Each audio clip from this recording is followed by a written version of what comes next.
พระอรหันตสัมมาสัมพุทธเจ้าพระองค์นั้นซึ่งเป็นผู้ไกลจากกิเลสตัดสินชอบได้โดยพระองค์เองสวัสดีครับท่านผู้ฟังที่เคารพครับท่านผู้ฟังรับฟังรายการศึกษาธรรมนำสุขมีเสนอให้ท่านผู้ฟังทุกวันเสาร์ตั้งแต่เวลา15 นาฬิกาถึง16 นาฬิกาดำเนินรายการโดยกับผมพลเอกธนัทเดชะมีอาจารย์สุรภาเดชะเป็นผู้ร่วมรายการวันนี้เราได้นำมาตรปิฎกฉบับอรรถกถาเล่มที่35มาศึกษากันในพระสูตรที่ชื่อว่าสีหสูตรซึ่งก่อนจะมาถึงพระสูตรนั้นเราจะมาศึกษาพระสูตรที่เราเพิ่งศึกษาไปนั่นคือพระสูตรที่ชื่อว่าจักกสูตรจักกสูตรนี้ว่าด้วยจักสี่ซึ่งเรื่องนี้พระพุทธเจ้าตรัสว่าดูกรรมสุทั้งหลายจักคือทำดุจล้อมี4 ประการ4 ประการนี้เป็นเหตุให้เทวดาและมนุษย์ทั้งหลายผู้ประกอบพร้อมแล้วด้วยจักนั้นเพื่อที่จะหมุนไปสู่ความเจริญ4 ประการเป็นเหตุให้เทวดาและมนุษย์ทั้งหลายผู้ประกอบแล้ว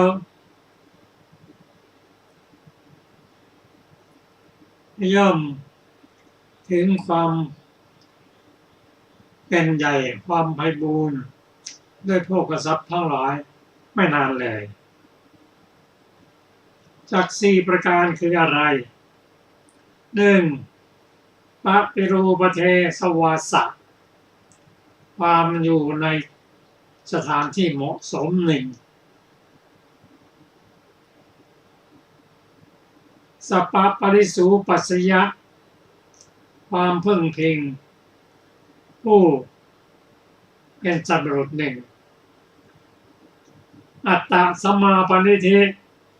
ความตั้งตนไว้ชอบ 1. อุเพกตปุญญาตาความเป็นผู้มีความดี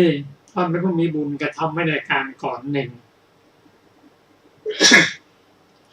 รวม4 ประการด้วยกันพูดถึงพร้อม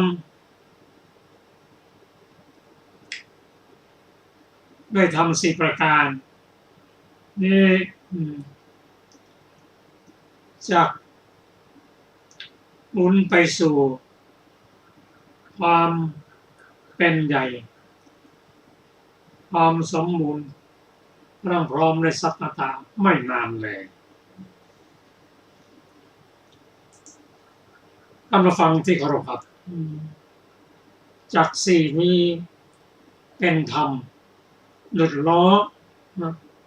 หมุน2 อย่างหมุนอย่างแรกก็คือเป็นเหตุเป็นผลหมุนต่อเรื่องไปพัฒนากันไปเรื่อยๆเพราะฉะนั้นชาวพุทธนั้นจะไม่อยู่กับที่จะพัฒนาไปตามลำดับด้วยข้อปฏิบัติที่พระองค์ทรงตรัสสอนไว้ชาตินี้ปฏิบัติได้ทำได้ศีล 5ตายไปเกิดมาก็รักษาศีลให้ดีขึ้นมันหมุนกันไปเป็นเหตุเป็นผลซึ่งกันและกันดังถ้าเราจะนับว่าอันไหนเป็นเหตุเป็นผลอันไหนเป็นต้นแล้วก็ลองมาคิดดูว่าอย่างข้อที่ 1นั้นที่ว่าปฏิรูปเทศวาสะการอยู่ในประเทศอันเหมาะสม ประเทศอันเหมาะสมนั้นอย่างไรอันเหมาะควรนั้นอย่างไรหนึ่งเป็นที่ประดิษฐ์ของพุทธศาสนา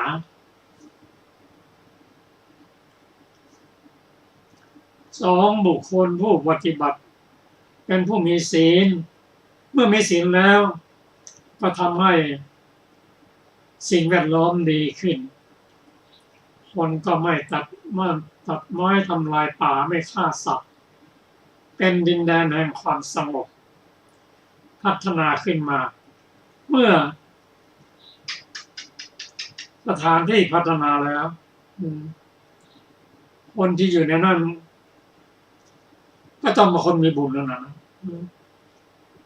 เพราะสถานที่พัฒนานั้น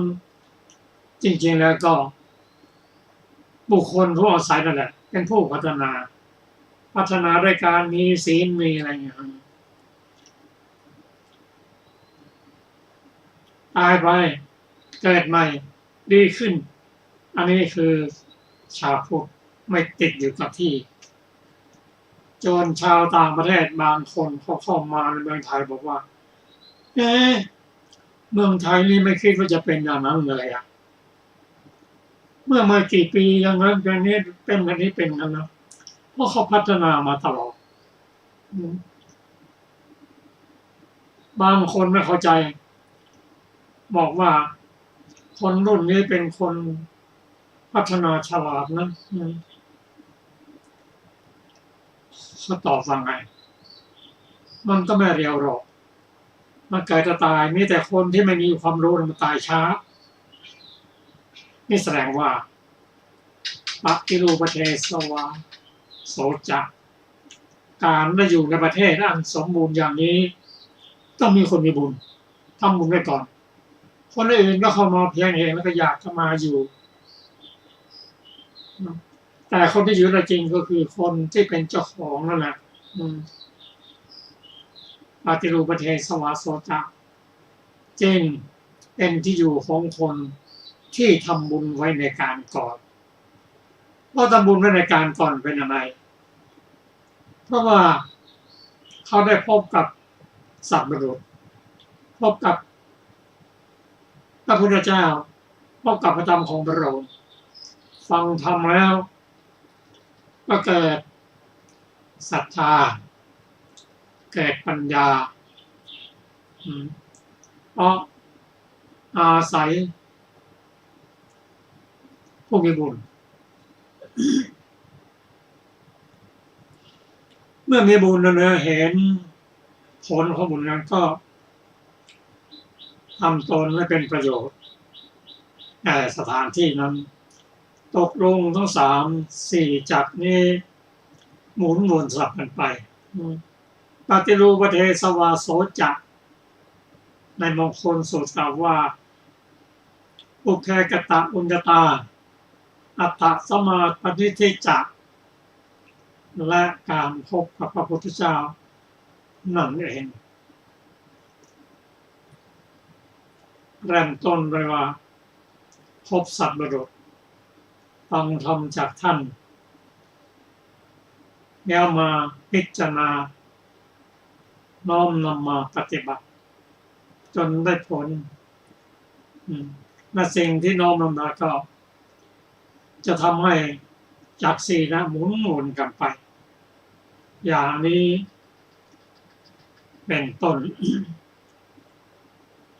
ในพระสูตรนี้กล่าวว่าการอยู่ในประเทศนั้นสมควรหนึ่งการพบพระพุทธเจ้าหนึ่งการทำตนให้เป็นประโยชน์ตนประโยชน์ท่านทั้งประโยชน์ตนประโยชน์ท่านหนึ่งและเป็นผู้ที่ได้กระทำบุญไว้ในการก่อนศาสนาพุทธนั้นเป็นศาสนาแห่งเหตุและผลไม่มีอะไรจะเกิดขึ้นลอยๆถามว่าประเทศไทยขณะนี้ก็อยู่ในช่วงของปฏิรูปทั้งนั้นใครไม่ปฏิรูป ไม่พัฒนาตนเองอยู่ยากเป็นบุญของชาวพุทธที่ได้อยู่ในประเทศอันสมควรประเทศอันเหมาะสมคำว่าประเทศอันเหมาะสมนั้นมีความหมายหลายอย่างเริ่มตั้งแต่ประเทศเป็นสถานที่เป็นที่บ้านก็ได้เป็นที่วัดก็ได้เป็นอำเภอเป็นจังหวัดเป็นประเทศก็ได้ปฏิรูปประเทศสวาโสจักประเทศที่พัฒนาแล้วพระพุทธเจ้าถ้าจะอุบัติขึ้นก็ในมัธยมประเทศเท่านั้นในประเทศอินเดียเท่านั้นเป็นไปตามลำดับเป็นเหตุเป็นผลไม่มีอะไรจะเกิดขึ้นลอยๆถ้าคนไม่เข้าใจ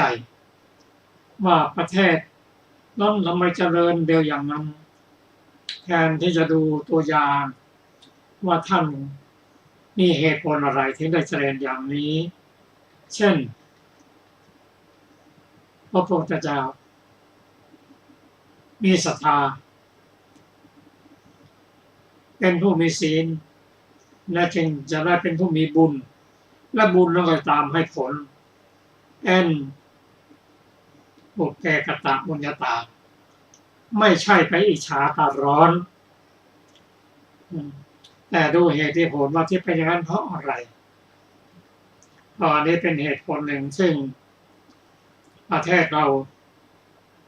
ถ้ายังมีพระพุทธศาสนาเป็นศาสนาประจำชาติอย่างนี้มีแต่เจริญอย่างเดียวก้าวหน้าอย่างเดียวเป็นจักรสี่ที่พัฒนาขึ้นไปเรื่อยๆอันนี้เป็นเรื่องของพระสูตรที่ชื่อว่าจักรสูตรส่วนพระสูตรสูตรหนึ่งซึ่งเป็นเรื่องของการแบ่งปันเรียกว่าสังฆะวัตถุสูตรที่มีการแบ่งปันให้ทานปิยวาจาพูดจาอ่อนหวาน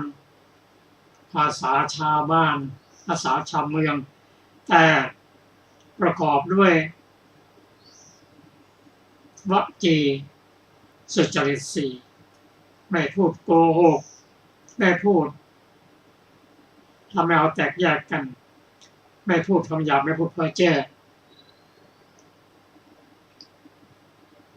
อทำตนให้เป็นประโยชน์มีศรัทธาสมานตตาทำตนให้เสมอถ้าเรามาพิจารณาว่าชาวพุทธเรากำลังพัฒนาอยู่อย่างนี้ไม่หยุดจนกว่าจะเป็นพระอริยบุคคลนั้นพัฒนาอย่างนี้เจริญที่สุดในโลกแล้วพยายามออกจากโลกให้ไปสู่สิ่งที่ประณีตยิ่งขึ้น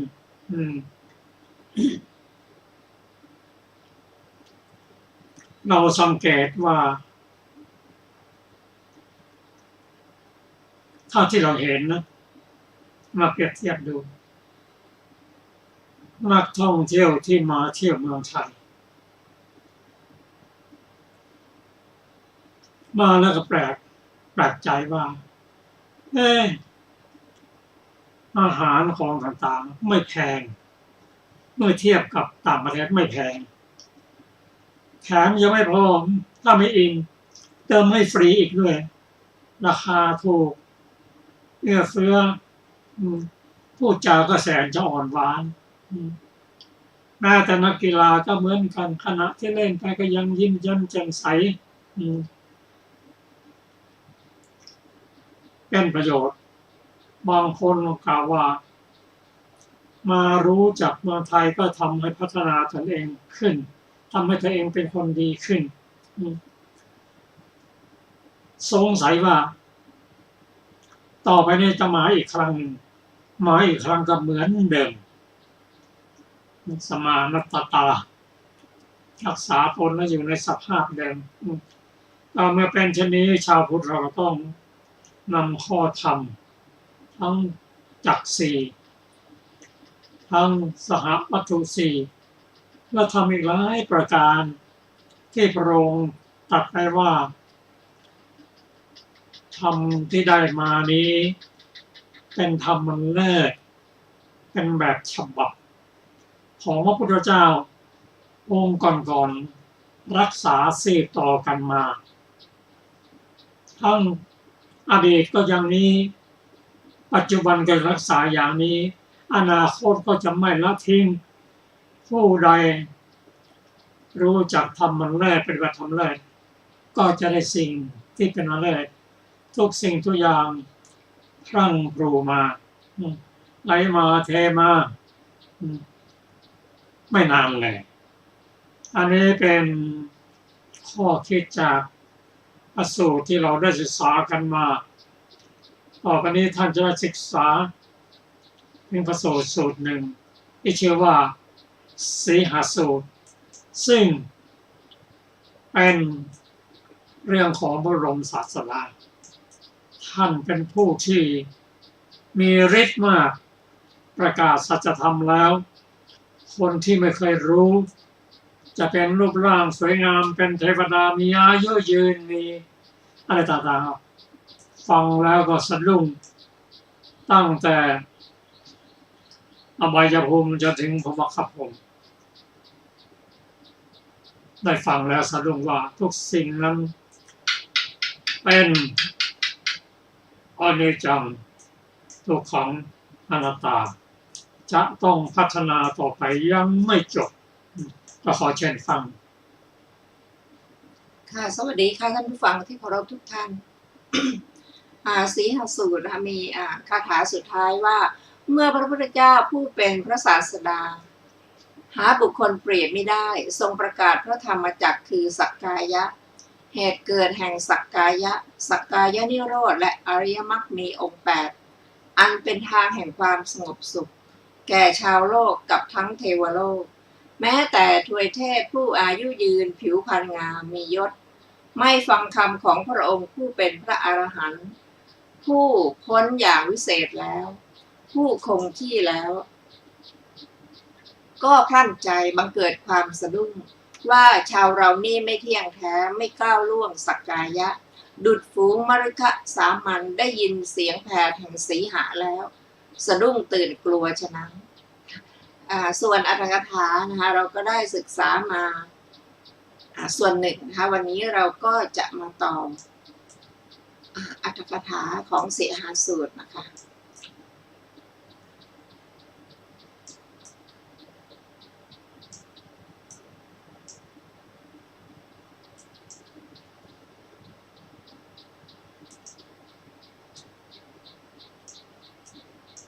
เวลาพระตถาคตทรงถวายปฏิญญาแล้วเสด็จเข้าไปหาอาราลดาบทกาลามโคตเป็นต้น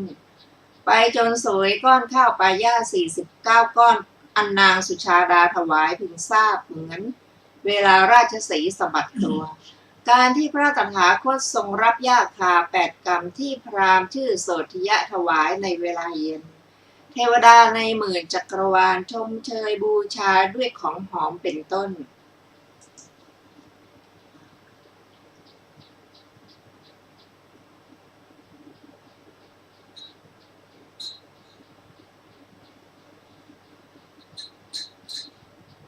ทรงทำประทักษิณโพธิพฤกษ์3 ครั้งแล้วเสด็จขึ้นโพธิมันทสถาน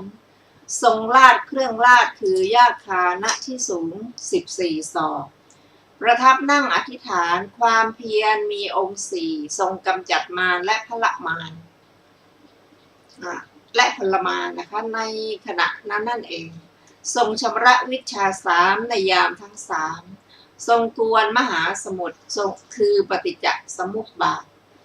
ทั้งอนุโลมทั้งปฏิโลมด้วยเครื่องกวนคือยมกะยานพระยานคู่เมื่อทรงบรรลุพระสัพพัญญุตญาณแล้วหมื่นโลกธาตุก็ไหวด้วยอานุภาพพระสัพพัญญุตญาณนั้นพึงทราบเหมือนการกำจัดธุลีในตัวของราชสีห์ การที่พระตถาคตทรงบรรลุพระสัพพัญญุตญาณประทับอยู่ณโพธิมันทสถาน7 สัปดาห์เสวยข้าวมัทุปายาตเป็นพระกรยาหารทรงรับอาราธนาแสดงธรรมของเท้ามหาพรหมณโคนอัชปาลนิโครธประทับอยู่ณที่นั้นในวันที่1ทรงระลึกว่าพรุ่งนี้ก็จะเป็นวันอาสาฬหปุรณมีในเวลาใกล้รุ่งทรงตรวจดูว่าเราจะพึงแสดงธรรมแก่ใครก่อนน้องทรงทราบว่าอาราลดาบทและทุกขุทกะดาบทสิ้นชีพเสียแล้วก็ทรงเห็นภิกษุปัญจวัคคีย์สมควรรับพระธรรมเทศนาก่อนพึงเห็นเหมือนการเลี้ยวดูสี่ทิศของราชสีห์เวลาที่พระตถาคตทรงถือบาทและจีวรของพระองค์เสด็จลุกจากต้นอาชปาลนิโครธเสด็จไปเส้นทาง18 โยชน์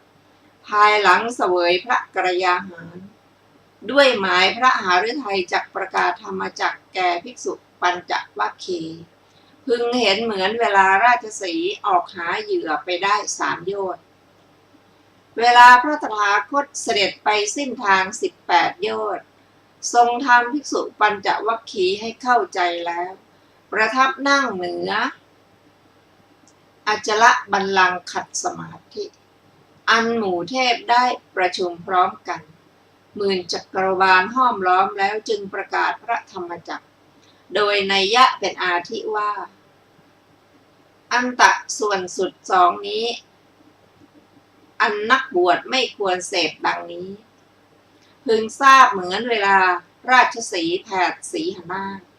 ก็แลเมื่อตถาคตทรงแสดงพระธรรมจักรนี้เสียงอุโคตแห่งธรรมของราชสีห์คือพระตถาคตก็ปกคลุมหมื่นโลกธาตุเบื้องต่ำถึงอเวจีเบื้องบนจดพระขวพรหมเวลาเมื่อพระตถาคตแสดงลักษณะ3ตรัสธรรมจำแนกสัจจะ4พร้อมด้วยอาการ16จนถึงผลนัยยะจนถึงพันนัยยะ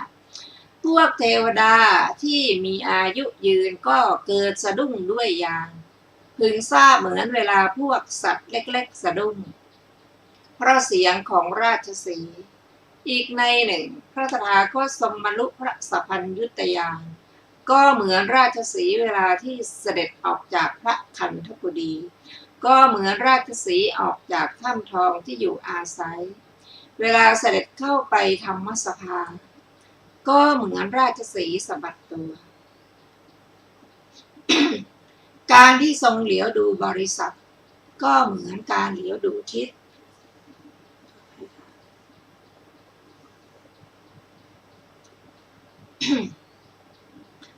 เวลาทรง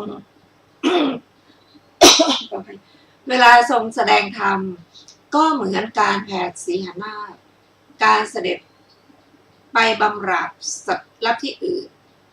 ก็เหมือนการออกหาเหยื่ออีกในหนึ่งพระตถาคตก็เหมือนราชสีห์ออกจากพระสมาบัติที่อาศัยนิพพานโดยอารมณ์ก็เหมือนการออกจากกาญจนคูหาที่อาศัยหิมวันตบรรพตปัจจเวคขณญาณก็เหมือนการสะบัดตัวการตรวจดูเวนยสัตว์ก็เหมือนการเลี้ยวดูทิศการแสดงธรรมแก่บริษัทที่มาถึงแล้วก็เหมือนการแผดสีหนาถการเสด็จเข้าไปหาเวนยสัตว์ที่ยังมาไม่ถึงพึงทราบเหมือนการออกไปหาเหยื่อบทว่ายะธาแปลว่าในการใดบทว่าตถาคตได้แก่ชื่อว่าตถาคตด้วยเหตุ8ที่กล่าวแล้วในหนหลังบทว่าโลเกคือในสัตวโลกบทว่าอุปัชชติความว่าตถาคตชื่อว่ากำลังเกิดขึ้นตั้งแต่อภินิหารบำเพ็ญพระบารมีจนถึงโพธิบัลลังก์คืออรหัตตมรรคญาณแต่เมื่อบรรลุอรหัตผลชื่อว่าเกิดขึ้นแล้วบทว่าอรหังสัมมาสัมพุทโธเป็นอาทิท่านขยายไว้พิจารณาแล้วในนิเทศว่าด้วยพุทธานุสติในคัมภีร์วิสุทธิมรรคบทว่าอิติสักกายโยความว่านี้เป็นสักกายะคือประมาณเท่านี้เป็นสักกายะยิ่งกว่านี้ไม่มี อุปาทานขันธ์ห้าแม้ทั้งปวงเป็นอันท่านแสดงแล้ว โดยสภาวะโดยกิจโดยที่สุดโดยกำหนดโดยรอบทางด้วยเหตุประมาณเท่านี้บทว่าอิติสักกายสัตสมุทโยได้แก่ นี้ชื่อสักกายสมุทัยบทเป็นอาทิว่าเพราะอาหารเกิดรูปจึงเกิดดังนี้ก็เป็นอันท่านแสดงแล้วด้วยเหตุประมาณเท่านี้บทว่าอิติสักกายสัตอัฏฐังขโมความว่านี้เป็นสักกายนิโรธดับสักกายะบทเป็นอาทิว่าเพราะอาหารดับรูปจึงดับดังนี้ทั้งหมดเป็นอันท่านแสดงแล้วด้วยบทแม้นี้บทว่าวันนะวันโตได้แก่ผู้มีวันนะงามด้วยวันนะแห่งสรีระบทว่าธรรมเทศนาสุตวาความว่าเทวดาเหล่านั้นได้ฟังพระธรรมเทศนาของพระตถาคตที่ประดับด้วยลักษณะ50ในเบญจขันธ์บทว่าเยปุเยนะความว่าถามว่าเว้นเทวดาเหล่าไหนในที่นี้ตอบว่าเว้นเทวดาผู้เป็นอริยสาวกก็เพราะเทวดาผู้เป็นอริยสาวกเหล่านั้นไม่เกิดแม้เพียงความกลัวด้วยความหวาดสะดุ้งแห่งจิตเพราะท่านสิ้นอาสวะแล้วด้วยสังเวชความสังเวชด้วยญาณย่อมเกิดขึ้นแก่ท่านผู้สังเวชแล้วเพราะท่านบรรลุธรรมที่พึงบรรลุด้วยความเพียรโดยแยบคายก็มีความกลัวด้วยความหวาดสะดุ้งแห่งจิตย่อมเกิดขึ้นแก่พวกเทวดาพวกนี้ผู้กระทำไว้ในใจถึงความไม่เที่ยงก็มีความกลัวด้วยญาณย่อมเกิดขึ้นในเวลาวิปัสสนามีกำลังก็มีบทว่าโพนั่นเป็นเพียงคำเรียกโดยธรรมบทว่าสกายะปริปันนาได้แก่นับเนื่องอยู่ในขันธ์ห้าดังนั้นเมื่อพระสัมมาสัมพุทธเจ้าทรงแสดงโทษในวัฏฏะแล้วทรงแสดงธรรมนำไตรลักษณ์มาเทวะเหล่านั้นก็เกิดหวาดกลัวด้วยญาณด้วยประการชนี้บทว่าอภิญญายะคือทรงรู้แล้วบทว่าธรรมจักกังได้แก่ปฏิเวทญาณบ้างเทศนาญาณบ้างพระพุทธเจ้าประทับนั่งณโพธิบัลลังก์ทรงแทงตลอดสัจจะสี่พร้อมด้วยอาการ16จนถึงพันนัยยะด้วยพระญาณใดพระญาณนั้นชื่อว่าปฏิเวทญาณทรงประกาศพระธรรมจักรมีปริวัติ3อาการ12ด้วยพระญาณใดพระญาณนั้นซึ่งว่าเทศนาญาณญาณทั้งสองนั้นเป็นญาณที่เกิดในคราวแรกแก่พระทศพลในญาณสองเหล่านั้นควรถือเอาธรรมเทศนาญาณก็ธรรมเทศนาญาณนั้นชื่อว่าย่อมเป็นไปอยู่ตราบเท่าที่โสดาปัตติยังโสดาปัตติผลยังไม่เกิดขึ้นแก่พระอัญญาโกณฑัญญเถระพร้อมด้วยพรหม18โกฏเมื่อโสดาปัตติผลนั้นเกิดขึ้นแล้วพึงทราบว่าธรรมเทศนาญาณชื่อว่าเป็นไปแล้วดังนี้บทว่าอัปปติปุคโลคือเว้นบุคคลที่จะเทียมทันบทว่ายสัตสิโนคือถึงพร้อมด้วยบริวารบทว่าตาทิโนคือผู้เป็นเสมือนหนึ่งคงที่กับโลกธรรมมีลาภเป็นต้นจบอรรถกถาของสีหสูตรที่3ต่อไปจะเป็นภาษาทสูตรว่าด้วยความเลื่อมใสในวัตถุเลิศ4ประการดูก่อนภิกษุทั้งหลายความเลื่อมใสในวัตถุอันเลิศ4ประการนี้ความเลื่อมใสในวัตถุอันเลิศ4ประการเป็นไฉนคือ 1. สัตว์ทั้งหลายเป็นอบัฏฐะไม่มีเท้าก็ดีทวิบท2 เท้าก็ดีจตุรบทก็4 เท้าก็ดีพระหุบทเท้ามากก็ดี เป็นผู้มีรูปก็ดีไม่มีรูปก็ดีเป็นผู้มีสัญญาก็ดีไม่มีสัญญาก็ดีเป็นผู้มีสัญญาก็มิใช่ไม่มีสัญญาก็มิใช่ก็ดีประมาณเท่าใดพระตถาคตอรหันตสัมมาสัมพุทธเจ้าปราดกล่าวว่าเป็นยอดแห่งสัตว์ทั้งปวงสัตว์เหล่าใดเลื่อมใสในพระพุทธเจ้าสัตว์เหล่านั้นชื่อว่าเลื่อมใสในวัตถุอันเลิศเมื่อเลื่อมใสในวัตถุอันเลิศก็ย่อมได้ผลอันเลิศสองธรรมทั้งหลายที่เป็นสังคตะมีประมาณเท่าใดอริยมรรคมีองค์8ปราดกล่าวว่าเป็นยอดแห่งธรรมทั้งปวงนั้นสัตว์เหล่าใด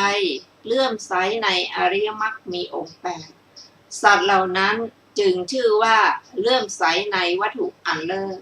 เมื่อเลื่อมใสในวัตถุอันเลิศก็ย่อมได้ผลอันเลิศสามธรรมทั้งหลายที่เป็นสังคตะทั้งที่เป็นอสังคตะมีประมาณเท่าใดวิราคะปราดกล่าวว่าเป็นยอดแห่งธรรมทั้งปวงนั้นวิราคะคืออะไรคือทำเป็นที่ยังความเมาให้ส่างเป็นที่ระงับเสียสิ้นซึ่งความกระหายเป็นที่ถอนขึ้นหมดซึ่งอาลัยเป็นที่เข้าไปตัดเสียซึ่งวัฏฏะเป็นที่สิ้นตัณหาเป็นที่ปราศจากกำหนัดเป็นที่ดับทุกข์คือนิพพานสัตว์เหล่าใดเลื่อมใสในวิราคะธรรมสัตว์เหล่านั้นจึงชื่อว่าเลื่อมใสในวัตถุอันเลิศเมื่อเลื่อมใสในวัตถุอันเลิศก็ย่อมได้ผลอันเลิศ 4. สงฆ์ทั้งหลายก็ดีคณะทั้งหลายก็ดีมีประมาณเท่าใดสงฆ์สาวกของตถาคตปราดกล่าวว่าเป็นยอดแห่งสงฆ์แห่งคณะทั้งปวงนั้นสงฆ์สาวกของตถาคตคือใครคือคู่แห่งบุรุษ4บุรุษ8บุรุษบุคคล8นี่สงฆ์สาวกของพระผู้มีพระภาคเจ้าผู้ควรของคำนับผู้ควรของต้อนรับผู้ควรของทำบุญผู้ควรทำอัญชลีผู้เป็นนาบุญของโลกไม่มีนาบุญอื่นยิ่งกว่าสัตว์เหล่าใดเลื่อมใสในพระสงฆ์สัตว์เหล่านั้นจึงชื่อว่าเลื่อมใสในวัตถุอันเลิศเมื่อเลื่อมใสในวัตถุอันเลิศก็ย่อมได้ผลอันเลิศภิกษุทั้งหลายนี้แลความเลื่อมใสในวัตถุอันเลิศ4ประการเมื่อบุคคลเลื่อมใสโดยความเป็นวัตถุเลิศรู้ซึ่งธรรมอันเลิศเลื่อมใสในพระพุทธเจ้าผู้เลิศผู้เป็นทักษิณัยยะไม่มีใครยิ่งกว่าเลื่อมใสในพระธรรมอันเลิศอันเป็นที่สิ้นราคะเป็นที่สงบสุขเป็นสุขเลื่อมใสในพระสงฆ์ผู้เลิศผู้เป็นนาบุญไม่มีนาบุญอื่นยิ่งกว่าให้ทานในท่านผู้เลิศบุญอันเลิศย่อมเจริญมากอายุวันนะยศเกียรติสุขและพละอันเลิศก็ย่อมเจริญมากผู้มีปัญญาเป็นผู้ให้ของที่เลิศมั่นคงอยู่ในธรรมอันเลิศแล้วผู้นั้นจะเป็นเทวดาหรือเป็นมนุษย์ก็ย่อมได้รับฐานะอันเลิศบันเทิงใจจบภาษาพระสูตรที่4นะคะต่อไปเป็นอรรถกถาของภาษาทสูตรพึงทราบวินิจฉัยในภาษาทสูตรที่4ดังต่อไปนี้ชื่ออัคคปสาทะเพราะอัฏฐะว่าเลื่อมใสในวัตถุอันเลิศหรือความเลื่อมใสอันเลิศบทว่ายาวตาคือประมาณเท่าใดบทว่าอัปทาได้แก่พวกสัตว์ไม่มีเท้ามีงูและปลาเป็นต้นบทว่าทวิปทาได้แก่พวกสัตว์2เท้ามีมนุษย์และนกเป็นต้นบทว่าจตุปทาได้แก่สัตว์4เท้ามีช้างและม้าเป็นต้นบทว่าพหุปทาได้แก่พวกสัตว์เท้ามากมีตะขาบเป็นต้นบทว่าเนวสัญญีนาสัญญิโนได้แก่พวกสัตว์ที่เกิดในภวัคคพรหมบทว่าอัคคมัคขายติความว่าพระตถาคตปราดกล่าวว่าเป็นยอดคือประเสริฐสูงสุดโดยคุณทั้งหลายบทว่าอสังขตาความว่าท่านกล่าวคือเอาพระนิพพานเท่านั้น บทเป็นอาทิว่าวิราโคเป็นชื่อของพระนิพพานแท้เพราะว่ามาถึงพระนิพพานนั้นแล้วกิเลสทั้งหลายก็คลายไปหมดความเมาทั้งหลายมีความเมาเพราะราคะเป็นต้นก็หายเมาไปหมดคือไม่มีความกระหายทั้งหลายก็หายไปหมดอะไรทั้งหลายก็เพิกถอนไปหมดวัฏฏะทั้งหลายก็ขาดตัณหาก็สิ้นวัฏฏะทุกข์ก็ดับความเร่าร้อนทั้งปวงก็ดับไปเพราะฉะนั้นนิพพานจึงได้ชื่อเหล่านั้นบทที่เหลือในสูตรนี้ง่ายทั้งนั้นแหละจบอรรถกถาของปสาทสูตรที่4ต่อไปเป็นวัฏสการสูตรว่าด้วยบุคคลประกอบด้วยธรรม4เป็นมหาบุรุษสมัยหนึ่งพระผู้มีพระภาคเจ้าประทับอยู่ณวิหารเวฬุวันกลันทกะนิวาปสถานกรุงราชคฤห์ครั้งนั้นพราหมณ์ชื่อวัฏสการะเป็นอมาตย์ผู้ใหญ่แห่งประเทศมคธเข้าไปเฝ้าพระผู้มีพระภาคเจ้าครั้นไปถึงแล้วก็ชื่นชมกับพระผู้มีพระภาคเจ้ากล่าวถ้อยคำที่ทำให้เกิดความยินดีต่อกันเป็นที่ระลึกถึงกันแล้วนั่งลงณที่ควรส่วนหนึ่งจึงกราบทูลพระผู้มีพระภาคเจ้าว่าข้าแต่พระโคดมผู้เจริญข้าพระพุทธเจ้าทั้งหลายบัญญัติบุคคลที่ประกอบพร้อมด้วยธรรม4ประการว่าเป็นมหาปราชญ์มหาบุรุษธรรม4ประการคืออะไร 1. บุคคลผู้เป็นพหูสูตรคือได้สดับมากคือเรียนมาก 2. รู้ความแห่งข้อที่ได้ฟังแล้วนั้นๆแห่งภาสิทธินั้นๆนี่เป็นความแห่งภาสิทธินี่เป็นความแห่งภาสิทธินี้ 3. เป็นผู้มีสติระลึกสืบสาวการที่ทำคำที่พูดแล้วแม้นานๆได้ 4. กิจการเหล่าใดเป็นของคฤหัสถ์จะต้องทำเป็นผู้ฉลาดไม่เกียจคร้านในกิจการเหล่านั้นประกอบด้วยปัญญาพิจารณาสอบสวนอันเป็นอุบายคือวิธีที่จะให้กิจการอันนั้นสำเร็จด้วยดีสามารถที่จะทำเองสามารถที่จะจัดการในกิจการเหล่านั้นข้าแต่พระโคดมผู้เจริญข้าพระพุทธเจ้าทั้งหลายบัญญัติบุคคลที่ประกอบด้วยธรรม4ประการเหล่านี้แล้วว่าเป็นมหาปราชญ์มหาบุรุษถ้าควรทรงอนุโมทนาก็ขอจงทรงอนุโมทนาถ้าควรทรงคัดค้านก็ขอจงทรงคัดค้านเถิดพระผู้มีพระภาคเจ้าตรัสตอบว่าพราหมณ์เราไม่อนุโมทนาเราไม่คัดค้านเราบัญญัติบุคคลผู้ประกอบด้วยธรรม4ประการว่าเป็นมหาปราชญ์มหาบุรุษธรรม4ประการคืออะไรคือ 1. บุคคลเป็นผู้ปฏิบัติเพื่อเกื้อกูลแก่คนมากเพื่อความสุขของคนมาก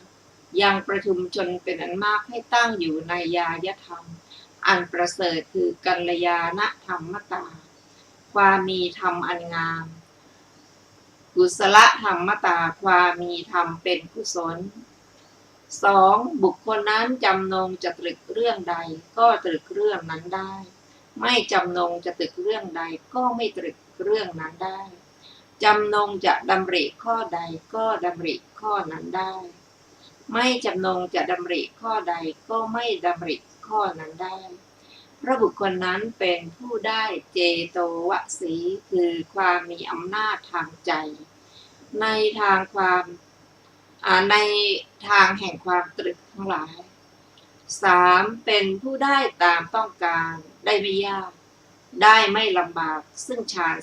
4อันเป็นธรรมเป็นไปในจิตอันยิ่งเป็นธรรมเครื่องพักผ่อนอยู่สบายในอัตภาพปัจจุบันนี้ 4. บุคคลกระทำให้แจ้งซึ่งเจโตวิมุตติปัญญาวิมุตติอันหาอาสวะมิได้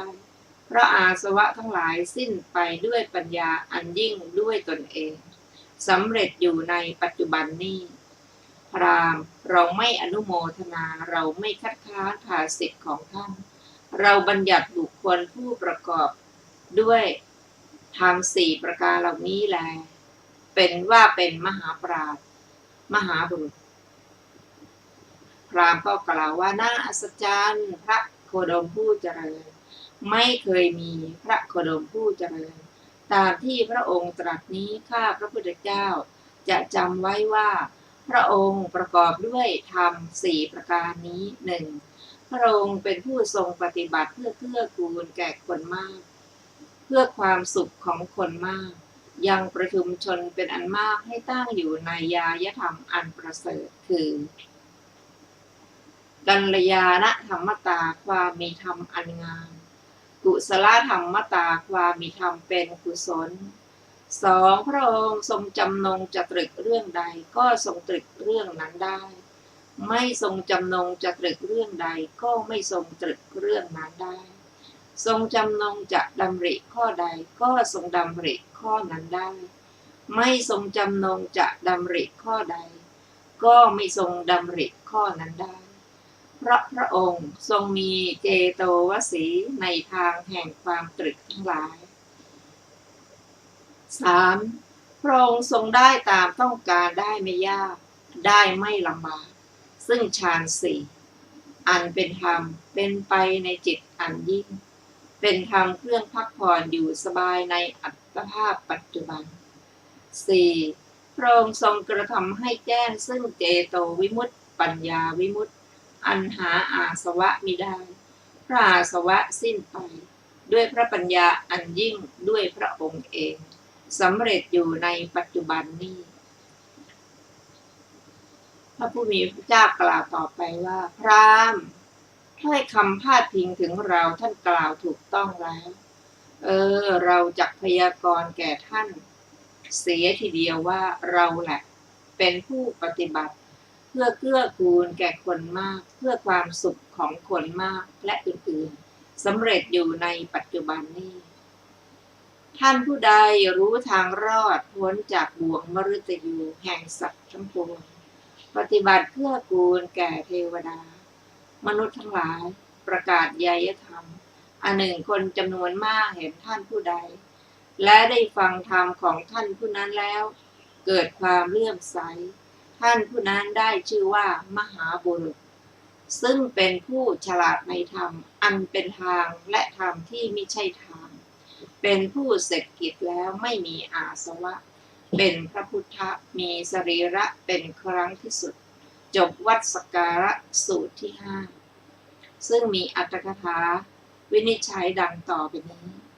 บทว่าอนุสริตาได้แก่ตามระลึกถึงอธิบายว่า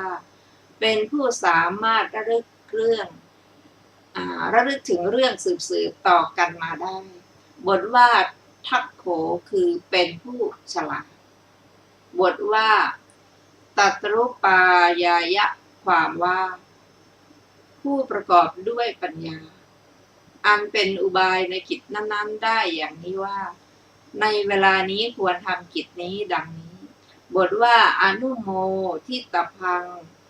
ได้แก่ควรทรงยินดีบทว่าปฏิโกสิตพังได้แก่ควรคัดค้านบทว่าเนวโคตยาหังได้แก่เราไม่อนุโมทนาแก่ท่านถามว่าเพราะเหตุไรพระผู้มีพระภาคเจ้าจึงไม่ทรงยินดีไม่ทรงคัดค้านข้อนั้นตอบว่าพระองค์ไม่ทรงยินดีเพราะเป็นโลกิยะไม่ทรงคัดค้านเพราะยึดเอาแต่ประโยชน์ที่เป็นโลกิยะบทว่าพระหุสชนตาตัดบทเป็นพระหุอัสสชนตาแปลว่าประชุมชนเป็นอันมากก็บทนี้พึงทราบว่าเป็นฉัตรถีวิภัตใช้ในอัฏฐตติยาวิภัตบทว่าอาริเยยาเยคือในมรรคพร้อมด้วยวิปัสสนาบทว่ากัลยาณธรรมตากุศลธรรมตาเป็นชื่อของมรรคนั้นทั้งนั้นบทว่ายังวิตกังความว่า